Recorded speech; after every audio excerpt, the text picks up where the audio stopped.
On va attendre peut-être 1 ou 2 minutes que tout le monde puisse se connecter.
Bon, je vous propose qu'on débute.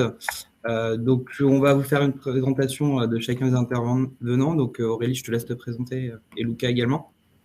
Oui, bonjour à tous. Donc, Aurélie Clusson, je suis manager au sein du département Conseil Finance chez RSM, plus particulièrement spécialisée sur les sujets de contrôle de gestion et purchase to pay.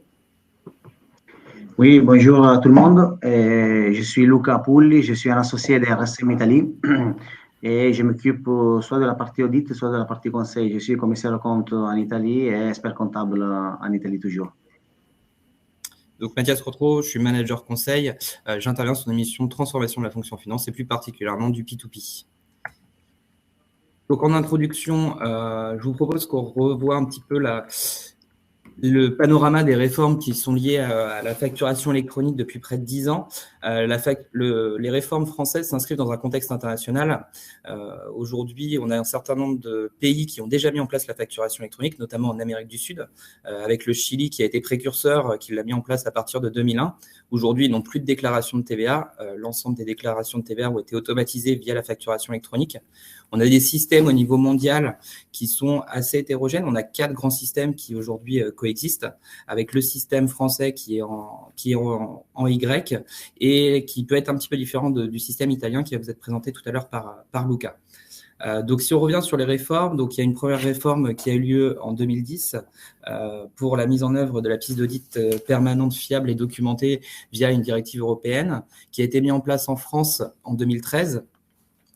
Ensuite, en 2014, on a une première ordonnance qui a été faite le 26 juin 2014 relative à l'obligation pour les fournisseurs du secteur public à facturer électroniquement. En 2015, on a la loi Macron du 6 août qui a permis d'inscrire l'obligation pour les entreprises privées d'accepter toutes les factures électroniques. Et en 2016, donc une étape assez structurante sur le B2J, qui est la création de Chorus Pro par l'AIFE, donc l'agence informatique financière de l'État, avec la copie fiable qui a été déterminée comme la même force probante qu'un original papier. Et en 2017, l'arrêté du 22 mars qui a établi que les factures qui étaient reçues sur support papier pouvaient être numérisées en vue de leur conservation selon les normes RGS. Et à partir de 2020, l'obligation pour tous les services publics, tous les fournisseurs du service public de déposer sur Chorus Pro. Et la loi de finances 2020 et l'article 153 qui ont été très structurants avec l'émission obligatoire des factures entre assujettis à la TVA de manière dématérialisée, la transmission à l'administration fiscale des données figurant sur ces factures et la mise en place du e-reporting. Donc ça, c'est ce qui a mis le cadre de la facturation électronique avec une première échéance qui était au janvier 2023 et on va vous le représenter comme un certain nombre d'entre vous doivent le savoir, ça a été décalé à juillet 2024. Donc maintenant, on va vous présenter les bénéfices et les craintes des entreprises liées à cette facturation électronique et aussi les objectifs pour l'administration fiscale. Oui, alors certains bénéfices sont évidents pour l'administration fiscale. Donc effectivement, faciliter la détection de fraude et le traitement par les services fiscaux, mais également obtenir une meilleure connaissance de l'activité des entreprises, donc en temps réel cette fois. Mais il y a également aussi des bénéfices à destination des entreprises qui sont mis en avant par l'administration fiscale, notamment la simplification des obligations déclaratives et le gain de productivité des entreprises dans le traitement de leur facturation et en vue d'une réduction aussi des délais de paiement. En revanche, les entreprises évoquent pas mal de réticences sur ces sujets-là, des réticences déjà outils sur la remise en cause effectivement des investissements déjà existants et qui vont générer de nouveaux investissements pour les solutions à adopter. Les impacts sur leur système informatique au global, mais également du coup l'interférence de l'État qui s'intercale en fait dans les relations entre clients, fournisseurs des entreprises, une obligation de déclarer au-delà de ce qui est fait aujourd'hui et au-delà des nécessités des contrôles fiscaux et des détections de fraude, Et ils mettent également en avant le planning de déploiement qu'ils estiment très tendu au vu des enjeux.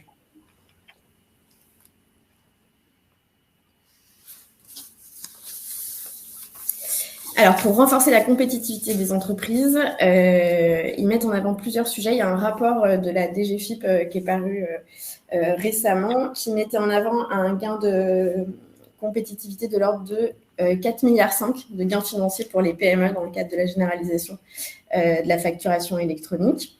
Ce rapport fait également état de plus de détails dans les coûts de traitement des facturations électroniques qui sont évalués aujourd'hui de l'ordre de 10 € et qui seraient réduits à 1 € par le passage à la facturation électronique.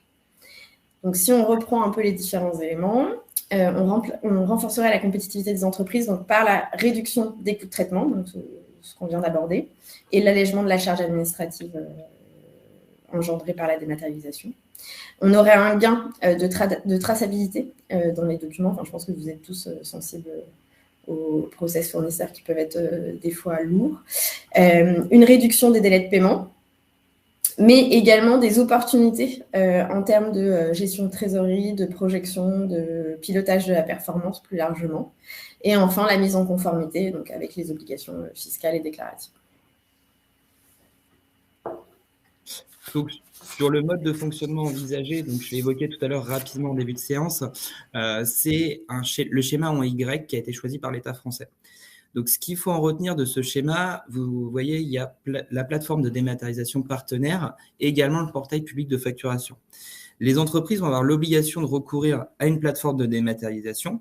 Donc, les entreprises vont être libres de choisir entre ces plateformes de dématérialisation partenaire ou le portail public de facturation. Les PDP, qui sont des plateformes privées, donc qui est la spécificité du système français avec un mix entre une plateforme publique et des plateformes privées qui seront accréditées par l'État, elles seront autorisées à échanger des factures et les transmettre également au portail public de facturation. Il y a aujourd'hui 3 versions de spécifications détaillées qui ont déjà été faites pour ces plateformes de dématérialisation partenaire. Elles sont co-construites entre les acteurs privés et la DGFiP. Donc, la dernière version est disponible, elle est en ligne, elle est sortie début avril, avec un objectif de finalisation de ces spécifications détaillées pour juin 2022. L'accréditation de ces plateformes aura lieu à partir de septembre 2023. Donc, aujourd'hui, si vous essayez de trouver les plateformes qui pourront être certifiées par l'État, il n'y a pas de liste qui est existante. Donc, même si un éditeur vous dit qu'ils sont certifiés, ce n'est pas le cas. Ça sera que fin 2023 où on pourra avoir une vision des plateformes certifiées et où elles seront disponibles directement sur impôts.gouv. Ces plateformes seront certifiées pour une durée de 3 ans avec, bien entendu, des audits qui seront mandatés par la DGFiP. Et donc, il y aura des renouvellements qui seront faits, qui seront mis à jour sur impôts.gouv avec la liste des éditeurs. Sur le rôle du portail public de facturation. Donc, il y a 3 canaux qui vont permettre de communiquer avec ce portail public de facturation, qui sont le portail web, l'EDI ou l'API. Le rôle du portail public de facturation va être tout d'abord de centraliser l'annuaire des entreprises, qui sera nécessaire pour la réalisation des factures. Deuxièmement, d'avoir un socle de services communs. Et troisièmement, d'être un concentrateur, bien entendu, pour l'administration fiscale. C'est l'ensemble des données de facturation qui seront collectées via le PPF. Donc, aujourd'hui, sur ces schémas, vous voyez, il y a deux parties. Donc, la partie haute, qu'on va appeler les flux indirects. Donc, c'est un circuit qui va être optionnel et payant, étant donné qu'on a des plateformes privées qui vont faire l'interface entre le fournisseur et l'acheteur. Elle permettra d'avoir des formats structurés ou bien des formats hybrides. Ensuite, on a le flux direct, donc qui est la partie basse entre le fournisseur A et l'acheteur D, qui permettra d'être d'une part gratuit, qui sera ouvert à tous, et il faudra déposer et récupérer les données sur le PPF. On va y revenir un petit peu plus en détail pour rentrer un peu plus dans le concret sur les différentes modalités qu'on pourra avoir selon les canaux du portail public de facturation. Ensuite, on peut avoir également des flux mixtes, c'est-à-dire qu'on ne l'a pas formalisé sur le schéma, mais vous pouvez très bien avoir d'un côté fournisseur, une plateforme de dématérialisation partenaire d'émission, et côté acheteur, de communiquer directement avec le portail public de facturation, avec une consultation directement sur le portail web. Donc, en synthèse, ce qu'il faut retenir, c'est que les 4 grands acteurs vont être... Pardon, je vais vous le représenter là sur ce schéma. On va avoir également des opérateurs de dématérialisation qui peuvent se positionner entre le portail public de facturation ou bien directement avec les PDP, donc les plateformes de dématérialisation partenaires certifiées par l'État. Donc, on a 4 grands acteurs à retenir sur la mise en place de cette facturation électronique qui vont être tout d'abord les entreprises, vendeurs, acheteurs, équipés ou non d'une solution de dématérialisation en interne ou en externe. Après, on verra qu'il peut y avoir un impact quand même sur les tâches manuelles qui seront à réaliser s'il n'y a pas de solution de dématérialisation. Le portail public de facturation, donc qui est vraiment l'opérateur public qui offre un service d'échange de factures gratuits et qui permet aussi de concentrer les données de facturation et du reporting pour l'administration. Et ensuite, les plateformes de dématérialisation partenaires et les opérateurs de dématérialisation. Donc, comme je vous l'évoquais, les opérateurs de dématérialisation seront des prestataires de services qui correspondent à des outils de dématérialisation qui peuvent aujourd'hui exister sur le marché, mais ils seront en interface entre les PDP et les PPF. Donc, c'est-à-dire les plateformes de dématérialisation certifiées ou bien le portail public de facturation. Les plateformes de dématérialisation partenaires vont vraiment avoir le rôle de contrôle, d'extraction et de la transmission au portail public de facturation, la transmission des factures entre les différentes plateformes, donc c'est-à-dire entre la plateforme d'un client et d'un fournisseur, et le retour de statut et du reporting. Donc, pour que ça soit un petit peu plus concret, on a fait un schéma basé sur les éléments transmis par l'AIFE, où on va reprendre toutes les stades de vie d'une facture, donc que ce soit de côté fournisseur ou côté acheteur.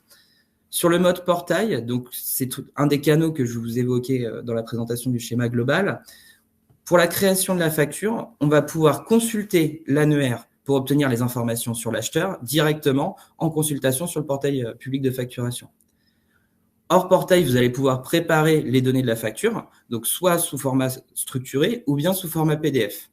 En fonction du choix que vous aurez fait, ou du moins ce que vos outils permettront, ensuite, il faudra saisir les données de la facture. Donc, ça sera de la saisie directement sur le portail de public de facturation, très manuel, ou bien déposer la facture au format structuré ou mixte qui permettra de ne pas avoir de retraitement manuel. Et si la facture a été créée au format PDF, il faudra valider les données qui ont été extraites de cette facture ou bien les compléter en manuel. Sur le suivi de la facture. Donc, on pourra, sur ce portail public de facturation, consulter les statuts. Donc, il y a différents statuts qui sont définis. On ne vous a pas présenté au vu du délai, mais si vous avez besoin d'avoir plus d'informations, n'hésitez pas à nous contacter post-webinaire. On va avoir 3 statuts qui vont être obligatoires sur les factures, côté acheteur et côté fournisseur. Donc, qui vont être déposés, encaissés, refusés. Et on va avoir 7 statuts qui sont recommandés, qui peuvent être comme des statuts comme approuvé, en cours d'approbation ou compensé. Et donc, ces statuts seront consultables manuellement si vous êtes en mode portail. Sur la partie acheteur, donc on pourra consulter et télécharger la facture reçue au format structuré et les pièces jointes. Et pour finir, le traitement de la facture et la mise à jour des statuts qui sera obligatoire sur le portail, donc c'est-à-dire très manuel. Ensuite, il y a 2 autres modes, du moins canaux, qui sont le mode EDI. Donc là, on va avoir des tâches qui sont nettement plus automatisées, avec le SI qui va pouvoir intégrer le flux de l'annuaire du portail public de facturation.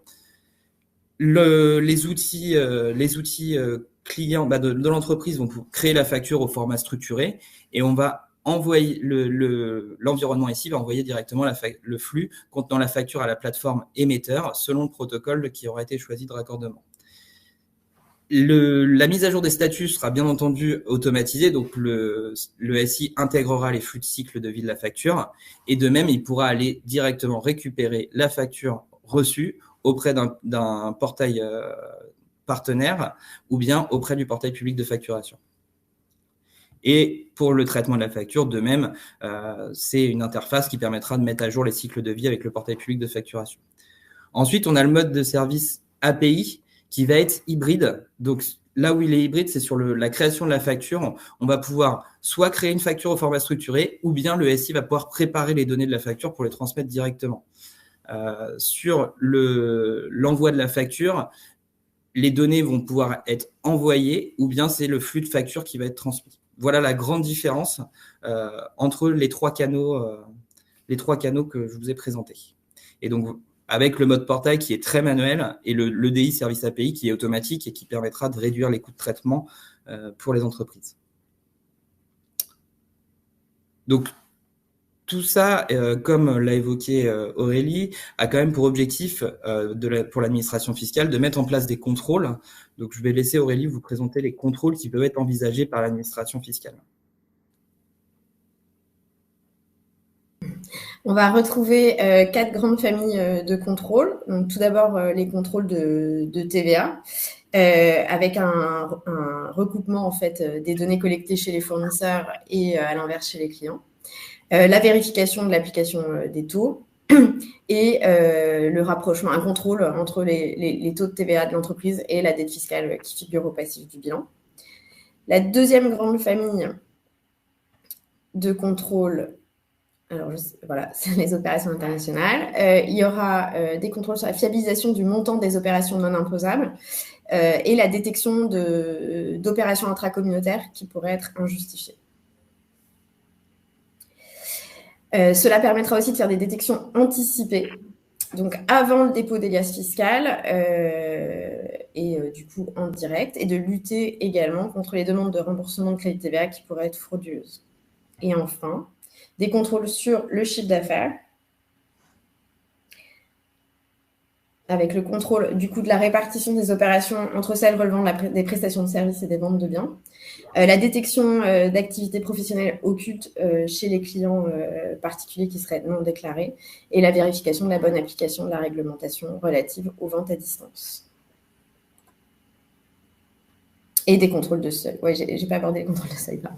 Et le contrôle des dépassement des seuils d'imposition. Donc, pour les prochaines étapes, je les ai évoquées rapidement lors des présentations des autres slides. Donc, sur juin 2022, on va avoir la finalisation des spécifications détaillées par l'État, comme je l'évoquais, par contre, qui ont été co-construites avec les acteurs privés. En septembre 2023, l'ouverture du service d'accréditation pour les plateformes de dématérialisation partenaires. Donc, ce qui laisse la période de juin 2022 à septembre 2023 pour les acteurs privés pour travailler sur cette accréditation, étant donné qu'ils disposeront des spécifications détaillées, et un déploiement progressif à partir de janvier 2024, où la DGFiP a fait le choix de lancer un pilote sur un panel de 300 entreprises dès janvier 2024, et juillet 2024, qui est l'échéance la plus importante, avec le Go Live. Donc, toutes les entreprises devront être en mesure de recevoir une facturation électronique et les grandes entreprises seront en transmission, donc c'est-à-dire elles devront émettre des factures électroniques dès le 1er juillet 2024. Ensuite, on a les entreprises de taille intermédiaire qui auront cette obligation d'émission de facturation électronique à partir de janvier 2025. Donc, sur les seuils, on est sur des entreprises qui seront inférieures à 5 000 salariés, un CA inférieur à 1,5 milliard ou un total bilan inférieur à 2 milliards.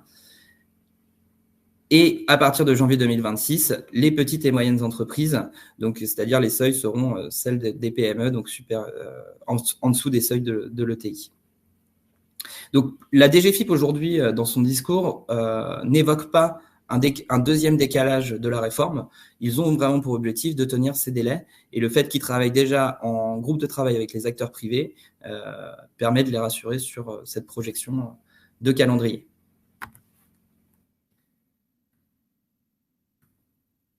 ensuite, comment anticiper cette réforme pour l'ensemble des entreprises, qu'elles soient grandes entreprises, ETI ou PME, ETI, ou micro-entreprises? Alors, sur les enjeux de la réforme, il y a évidemment les enjeux fiscaux en matière de TVA, mais aussi en matière de pistes d'audit fiables. Et évidemment, les enjeux IT, de gestion des référentiels et fiabilisation de la data. En revanche, il ne faut pas oublier deux autres aspects. Les aspects contrôle interne, qui sont, bien revoir les processus. En fait, ce n'est pas juste un sujet digital, c'est aussi un sujet de processus et c'est l'occasion de remettre à plat les process actuels de l'entreprise et de les optimiser. Et ça va permettre, en fait, si le projet est bien mené et prend en compte tous les aspects, de mettre en place des indicateurs de suivi de performance divers et variés, mais vraiment d'avoir beaucoup plus d'indicateurs à votre disposition que vous n'aviez précédemment, et ça peut vous aider dans le pilotage de la performance globale de votre entreprise. Et surtout, les aspects organisationnels, puisque ça sera un changement de métier majeur pour vos équipes comptables. Donc, c'est vraiment un point à anticiper et une conduite du changement à mener dès aujourd'hui. Donc, après ce slide, ça reprend alors, les commandements pour se conformer à la réforme. Donc, c'est un petit peu bateau, mais c'est bien comme ça, on a tout en tête. Donc, le premier point, c'est d'être en mesure de réceptionner une facture électronique. Donc, ce sera la première échéance dans le respect des obligations, lisibilité, intégrité, authenticité et conservation. Entre 2024 et 2026, selon les seuils de vos entreprises, d'être en capacité cette fois d'émettre vos factures sous format électronique. En 3, donc du coup, ça va être de gérer la donnée et d'être en mesure de produire et de transmettre les données qui seront destinées au e-reporting. Je ne sais pas, Mathias, si tu veux préciser un peu les données qui seront incluses dans le e-reporting. Je ne crois pas qu'on l'a abordé tout à l'heure. Ouais. Alors, sur les données du e-reporting, ça va être sur toutes les opérations qui ne sont pas sur le territoire français, qui vont être sur les opérations au niveau Union européenne et les opérations qui sont en B2C. Voilà, le quatrième commandement, c'est vraiment la digitalisation complète du process et accompagner son organisation vers cette évolution full digitale. Choisir des solutions de gestion et de e-facturation certifiées. Bon, après, c'est évidemment libre entre les deux schémas, un en direct ou en indirect. Et enfin, être en veille active au regard des actualités françaises, européennes et internationales, puisqu'il y a pas mal d'évolutions qui peuvent apparaître dans la réglementation, même si le dernier point date de septembre 2021. Prochainement, il y aura l'accréditation des plateformes et donc il faut rester en veille et avoir des groupes de travail d'ici les échéances de 2024. Et donc, comment s'y préparer sur un projet de mise en place de dématérialisation et les grandes étapes? Tout d'abord, il va y avoir la définition des objectifs, avec identifier les objectifs du projet et surtout le périmètre, que ce soit la facture client, la facture fournisseur et les axes prioritaires pour prioriser les études de l'existant, que ce soit sur un flux achat ou sur un flux client. Ensuite, un diagnostic de l'organisation actuelle et des outils associés, donc c'est-à-dire identifier aujourd'hui les processus qui sont en place, qu'ils soient dématérialisés ou bien papier, les outils qui sont existants, donc que ce soit les outils qui émettent la facture ou bien les outils qui permettent de réceptionner la facture, et les enregistrements comptables et surtout les validations qui peuvent être faites, que ce soit sur la partie fournisseur ou la partie client. Identifier bien entendu les dysfonctionnements, c'est le moment de remettre les process de manière la plus cohérente et la plus optimale possible et les pistes d'optimisation. Ensuite, il faut définir la feuille de route et les process cibles. Donc, en fonction de la taille de votre entreprise, il faudra bien définir un périmètre de mise en œuvre du projet, un éventuel lotissement par typologie de flux, par typologie d'entité, et définir les process cibles métiers, qu'elles soient au niveau métier et direction administrative et financière. Les flux de facturation ne sont pas que des process liés à la direction administrative et financière. On va avoir un ensemble de métiers qui va être impacté, notamment dans le cadre des validations de factures. Le choix de la solution cible, donc il y a des solutions qui vont être plus spécifiques selon certains secteurs, qui vont être plus adaptées à vos besoins spécifiques, que ce soit sur la partie client ou fournisseur, notamment si on veut prendre l'exemple du fournisseur, est-ce qu'il y a des besoins d'achat qui sont structurants pour mettre en place du pilotage d'achat, qui peut être inclus dans une solution qui réalise de la démat de facture fournisseur. Le choix de la solution selon les critères qui auront été préalablement définis. Ensuite, on a une phase de déploiement. Donc, comme toute phase de déploiement sur un outil, on a le paramétrage, la recette et la mise en place d'un pilote sur une typologie flux ou bien entité qui permet aussi d'accompagner sur le changement avec une formation des équipes qui peut être faite en plusieurs phases, un accompagnement également sur la réallocation des tâches au sein de la direction financière. Sur les directions financières, la mise en place de la facturation électronique et de la digitalisation peut faire peur au niveau des équipes et notamment des comptables. Donc, il est important de les accompagner et surtout de mettre en avant que la digitalisation de la facture, du e-invoicing, permettra d'avancer sur des tâches à plus forte valeur ajoutée et moins de saisie.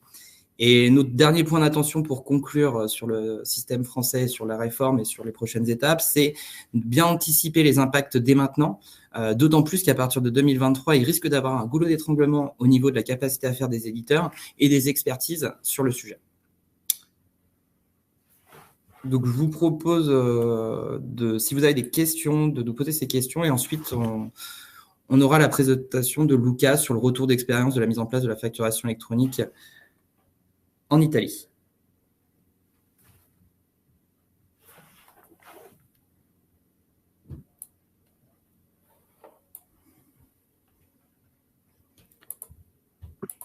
Pas de questions?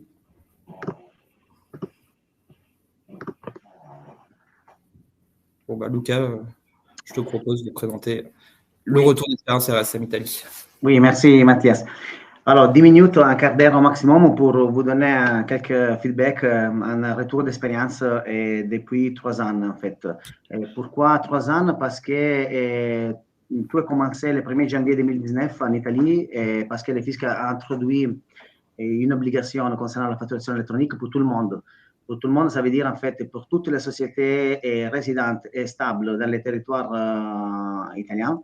Et aujourd'hui, il y a seulement une option pour les sujets identifiés, par exemple, à travers un représentant fiscal.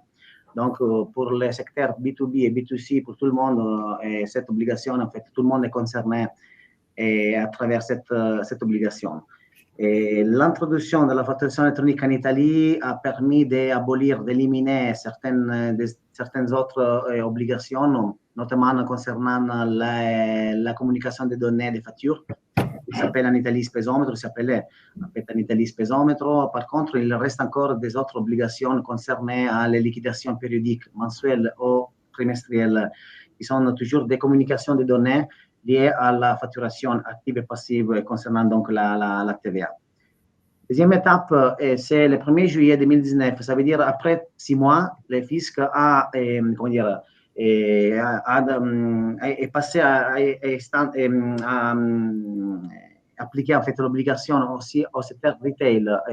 Donc, en Italie, à part la facturation, on a aussi la possibilité de sortir, surtout ça concerne le secteur retail, là, un reçu en fait, c'est qui s'appelle scontrino. Et donc, quand je vais acheter au bar quelque chose ou un sac dans une boutique, le vendeur va émettre une scontrino, et donc un reçu. Et donc, le fisc a pensé bien d'appliquer aussi cette obligation-là à la partie retail. Et au début, concernant toutes les boutiques, les sociétés avec un chiffre d'affaires supérieur à 400 000 €. Et après 6 mois, donc le 1er janvier 2020, à tout le monde, en fait. Et troisième étape, 1er juillet 2022, donc ça veut dire cette année, et la loi financière 2022, et il a introduit en fait l'obligation pour les factures étrangères. En fait. Et donc à partir du 1er juillet 2022, cette obligation-là concerne aussi les factures que je vais recevoir depuis l'étranger. Et même vu que les autres pays membres de l'Union européenne n'ont pas l'obligation, sauf l'Espagne en fait, et pour la facturation électronique, ça marche, comment ça marche en fait en Italie? Je vais recevoir la facturation passive, et vu qu'il n'y a pas un papier en fait ou un PDF ou par mail, et je suis obligé à sortir une autre facture électronique toujours. Et donc, dans ces manières, le fisc a la possibilité de mapper, d'identifier le volume des transactions qui arrivent depuis l'étranger, en fait. Et le contenu de la facture électronique n'est pas changé par rapport à la facture papier. La seule chose qu'ils ont ajoutée, c'est un box, un champ, en fait, lié à un code. C'est qui s'appelle code du destinataire. C'est un code pour la facturation électronique alphanumérique. Et donc, le code va identifier bien la société et donc, par conséquent, les factures émises ou reçues. Et pour les factures étrangères, ce code-là, ce n'est pas alphanumérique, c'est un code destinataire pas unique, général, avec 7X. Et c'est un code générique qui ne permet pas d'identifier la société, mais d'identifier, bien sûr, les volumes des transactions. C'est le but, en fait, non, du fisc. Et par contre, la dernière étape du processus, c'est 2023, parce qu'à partir de 2023, il y aura en Italie la déclaration de TVA pré-remplie. Donc ça, comment dire, à finaliser les processus. Et bien sûr, je pense que si, ou à partir de 2023 ou au maximum à partir de 2024, les liquidations périodiques mensuelles et trimestrielles vont être abolies. Parce qu'en fait, on parlera déjà des déclarations TVA pré-remplies. Donc, ils vont abolir, bien sûr, des autres obligations liées à la facturation.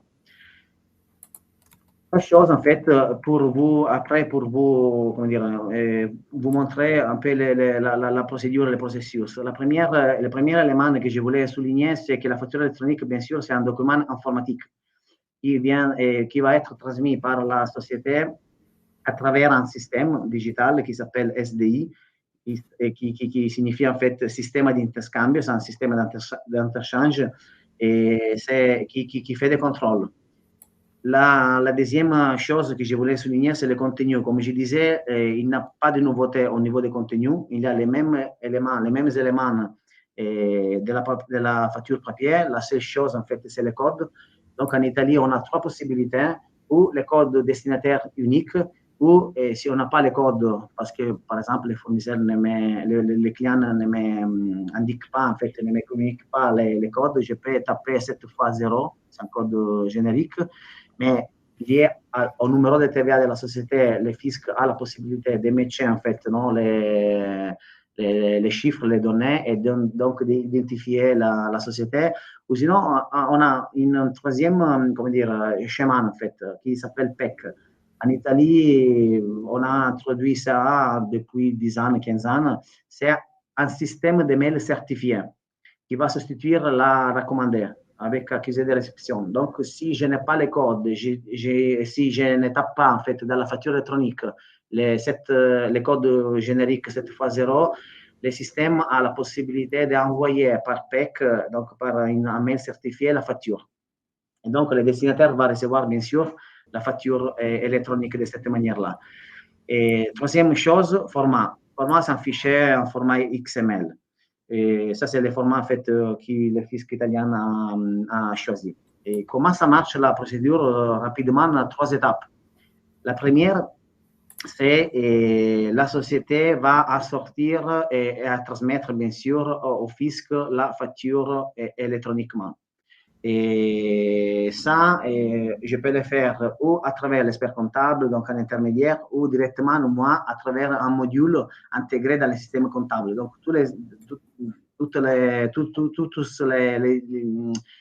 systèmes comptables les plus sophistiqués, les plus compliqués comme SAP, Oracle, Dynamics, et même les plus petites, maintenant, en Italie, on a un module intégré dans le système qui me permet, à travers une interface, de remplir la facture et de l'envoyer au fisc, au SDI, non, à la plateforme digitale du fisc.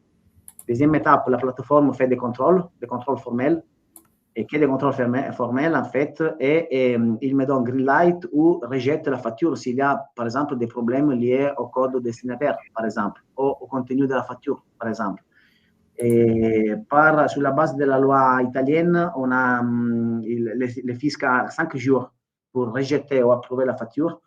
Mais maintenant, vraiment, on est en temps réel, en fait. Il me donne le système en temps réel, green light ou pas, et rejette en fait les factures. Au début, en Italie, on avait beaucoup de problèmes, d'écart, et des factures rejetées. Et par exemple, surtout lié au code destinataire, au contenu de la facture, aussi à des erreurs concernant la PEC, non, la mail certifiée, les mails certifiés. Troisième étape, livraison. Ça veut dire il va livrer, en fait, il y a une partie de delivery concernant la plateforme digitale du fisc directement au client. Donc, 3 étapes. Moi, je vais taper les contenus de la facture, transmission au fisc qui fait des contrôles formels, envoi au destinataire. Ça, c'est vraiment maintenant, après 3 ans, c'est tout automatisé, en fait. C'est en temps réel. Par contre, au début, il faut faire une procédure d'accréditation. Même là, on a eu beaucoup de problèmes en Italie au début parce qu'il y avait des écarts, il y avait des problèmes pour maîtriser bien en fait les conditions et les éléments en fait que la plateforme demandait. Et donc, on a eu des retards. C'est pour ça que le fisc a, comment dire, décalé des sanctions. Après, on parlera aussi des sanctions. Il y a des sanctions. Mais sur les 6 premiers mois, en fait, le fisc a pensé bien d'abolir les sanctions parce qu'il y avait des problèmes toujours techniques liés à la procédure d'accréditation. Comment fonctionne? Donc, encore une fois, 3 étapes, on l'a vu. La chose que je voulais souligner, c'est qu'en Italie, le système qui fait des contrôles, non, le système SDI, ce n'est pas un système qui permet d'archiver les factures. Donc, son rôle, c'est qu'il y a un rôle administratif et de contrôle formel, comme je disais. La deuxième chose, j'ai un peu l'anticipé, il y a des sanctions qui sont très lourdes, en fait, pour la société qui n'applique pas cette procédure. Et en Italie, il y a la règle basique générale qui est, quand je vais effectuer l'opération, j'ai 12 jours pour sortir la facture, ou si il y a une option en fait pour sortir la facture le 15e jour du mois d'après, si j'utilise en fait l'alternative de la facture pas immédiate, mais décalée en fait d'un mois. Et par contre, si je ne respecte pas la norme, en fait, les règles, il y a des sanctions. Troisième chose, archivage. Comme je disais, le système qui est utilisé par le fisc ne me permet pas d'archiver les factures. Par contre, le fisc en Italie a pensé bien, surtout pour les petites entreprises, de donner un software, un logiciel gratuit pour préparer et donc sortir et envoyer les factures électroniques, et un service gratuit pour l'archivage. Maintenant, en Italie, on ne parle pas de grands investissements liés à la facturation électronique. Juste pour vous donner une ordre d'idée, on parle de 1 000 € grosso modo pour 15 000 factures processées. Et donc, ça, c'est le software house qui est sur la base d'un modèle basé sur un abonnement et nous permet en fait de processer, non, de sortir et de mettre beaucoup de factures. Donc, ça, pour vous donner en fait une ordre et juste une fourchette en fait concernant les coûts. Quels sont les bénéfices? On a les bénéfices, bien sûr, sur le côté entreprise et sur le côté fisc. Et ici, j'ai indiqué juste 10 points que je vais lire très rapidement. Bien sûr, il y a des gains de temps, des gains d'espace, sécurité d'archivage. Il y a beaucoup de bénéfices liés à la facturation électronique.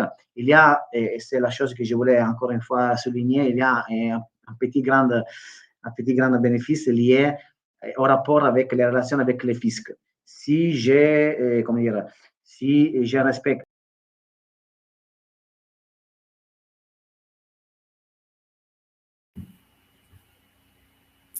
Je crois qu'on a perdu Luca. Nous avons effectivement perdu Luca, que je vois toujours connecté pourtant sur Webikeo. Oui. Vous m'entendez? Ouais. Oui, voilà. OK. Je dois de nouveau partager l'écran, je pense, non? Oui. Oui, OK. Voilà. Alors, je disais, en fait, je parlais des bénéfices. Côté entreprise, il y a beaucoup de bénéfices. Ici, j'ai indiqué 10 points sur des bénéfices concernant le temps, l'espace, les économies qu'une société peut obtenir. Mais la chose que je voulais souligner, c'est surtout des bénéfices fiscaux. Par exemple, liés au fait que le fisc en Italie, il peut faire des contrôles sur les 5 dernières années. Et donc, maintenant, avec la facturation électronique, si j'ai respecté la loi, et il va réduire la période sur laquelle les fiscs peuvent faire des contrôles sur 4 ans. Donc, il y a aussi des bénéfices liés aux contrôles fiscaux. Par contre, il y a aussi, bien sûr, des bénéfices liés concernant l'administration fiscale. Et les premières, bien sûr, c'est le contrôle plus efficace. Le deuxième, c'est une récupération de la TVA plus immédiate. Je vous donne juste des chiffres. Après, on verra bien sur la dernière slide les chiffres, mais on parle de 3,5 milliards d'euros de TVA récupérés en 2020. On n'a pas encore les chiffres sur 2021, mais tout le monde pense qu'on parle entre 5 et 6 milliards de récupération de TVA en 2021. Donc, c'est vraiment des chiffres, des données énormes. Et il y a aussi des détections de fraude. Et il y a un thème lié au suivi des dépenses publiques et la facturation électronique a été utilisée aussi comme levier pour la croissance digitale de l'Italie.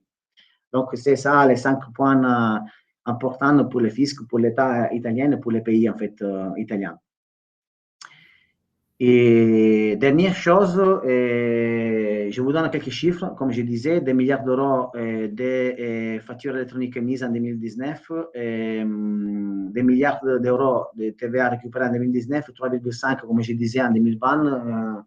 Et les journaux, les médias parlent d'entre 5 et 6 milliards d'euros à récupérer en 2021, donc ce sont vraiment des chiffres énormes.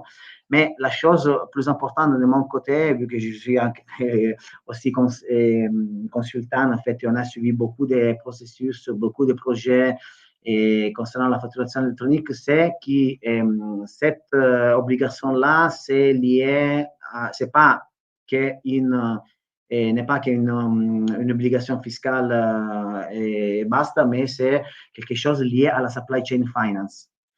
Les sociétés, ils ont eu beaucoup de problèmes liés à l'émission de la facture, soit pour la procédure d'accréditation, et soit parce qu'ils ont eu des problèmes sur la base client. Et c'est le point d'attention que j'ai mis comme premier point, en fait. Donc, il faut bien travailler, bien sûr, sur les sociétés plus structurées, sur la base client. Ça veut dire qui me permet d'avoir une procédure plus fluide entre offre, contrat, purchase order, facture, encaissement. Et donc, sur la base client, on a eu beaucoup de problèmes liés toujours au code destinataire et au lien en fait entre les éléments concernant les prix et la facture, etc., etc. Et ça a ralenti beaucoup l'émission des factures suivantes, et quand même au début. Deuxième point d'attention, c'est les écarts. Il y a, comme je disais au début, ils ont eu en fait, nous avons eu en Italie beaucoup de factures rejetées, et toujours pour concernant des éléments en fait qui regardaient les contenus de la facture. Et maintenant, en Italie, on a toujours le troisième point scontrino versus facture électronique. Ça veut dire que quand j'achète un sac dans la boutique, le vendeur va sortir, c'est obligatoire, le scontrino. À côté, je peux demander, par exemple, moi, j'ai un numéro de TVA, je peux demander aussi la facture. Et les demandes scontrino et facture électronique vont en parallèle encore. Donc, il n'y a pas la possibilité de lier les scontrino à la facture électronique de manière que le système va me sortir automatiquement la facture électronique. Donc, je dois au début sortir et mettre le scontrino et deuxième chose, facture électronique. Donc, il y a un peu d'inefficience. Et ça, les software houses ne sont pas intéressés en Italie parce que les volumes ne sont pas énormes. Et donc, pour l'instant, après 3 ans, on reste encore avec les demandes en parallèle. Et quatrième point, je l'ai dit déjà, la procédure d'accréditation, ça, on a eu un peu de problèmes sur la procédure d'accréditation. Même les fiscs, il avait un peu de problèmes de processer des volumes énormes au début. Et on a eu des problèmes sur les codes destinataires, bien sûr. Et le software, il était en retard aussi. Et c'est pour ça que les fiscs ont donné un peu de décalage. Et est intervenu beaucoup de fois avec des décrets, des réglementations pour expliquer bien en fait un peu des choses. Il y avait beaucoup de points pratiquement fiscaux liés à cette procédure-là. Donc, la chose qui m'intéressait de mon côté pour la retour d'expérience italienne, c'était et de bien travailler sur le processus, en fait. Donc, la chose que je vous conseille, c'est de créer, comme disait Aurélie aussi, une équipe multidisciplinaire dans laquelle il y a la partie fiscale, bien sûr, mais il y a la partie aussi IT, il y a la partie finance avec la facturation et l'encaissement aussi. Donc, c'est vraiment une équipe intégrée, une équipe multidisciplinaire pour bien maîtriser les problèmes, pour bien aborder tous les problèmes et les points importants, parce que c'est vraiment un processus et ce n'est pas simplement lié à la partie finale de la procédure qui concerne en fait la facturation électronique. Ça, c'est sur 4-5 pages mon retour d'expérience de l'Italie.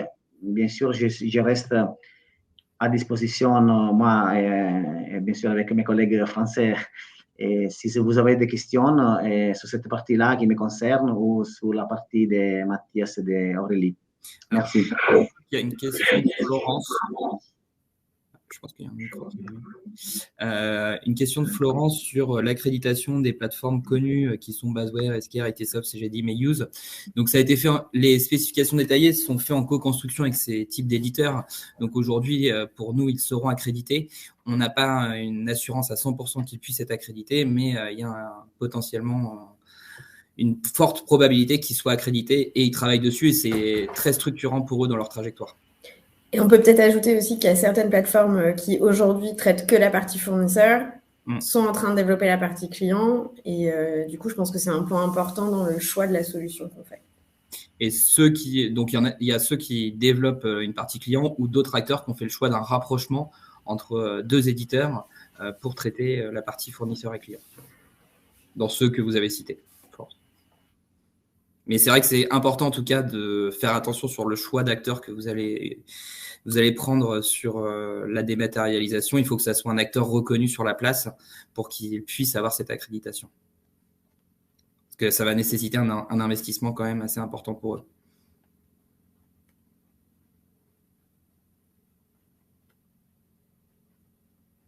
Est-ce qu'il y avait d'autres questions ?